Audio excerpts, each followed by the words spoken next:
chose Death to be the character in Darksiders 2 because War really set the stage for the Darksiders universe and introducing new elements, and we felt bringing in a new horseman with a totally new playstyle, a different personality would be really cool, and Death is probably the most well-known of the four horsemen, so we thought he should get his shot.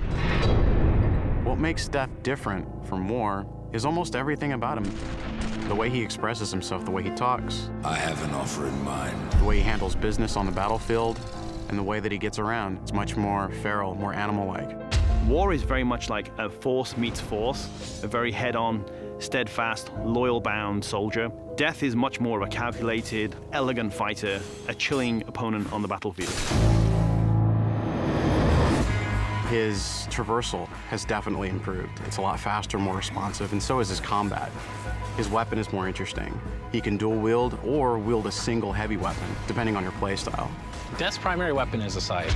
It's kind of a unique one. It's sort of a multi-purpose Swiss Army scythe. He can use it with two different blades. He can attach it together to form the more traditional Reaper scythe. He can use it as a polearm. Of course, he doesn't stop at that. He'll pretty much use any weapon that's made available. You can get big axes, you can get crazy cool claws, big iron fists, and he'll even shoot guns. I mean, he'll use anything that he can, really. The main improvement from Darksiders 1 to Darksiders 2 was depth. We wanted to make the game more involved. We wanted to have more context. We wanted the player to really feel like they're in a real world with people living there, stuff going on, things going on.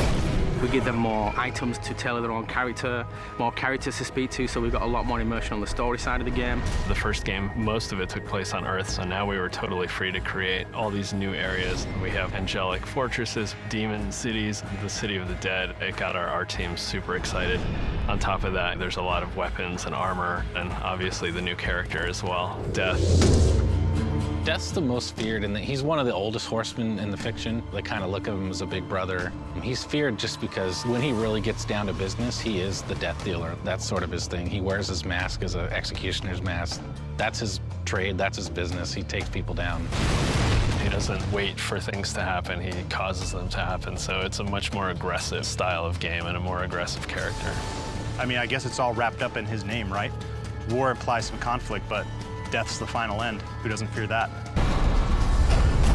A few words describe Death: cold and calculated. Agile, both in the way he fights and the way he deals with situations. My favorite word to describe Death is definitely arrogant. He's an opportunist.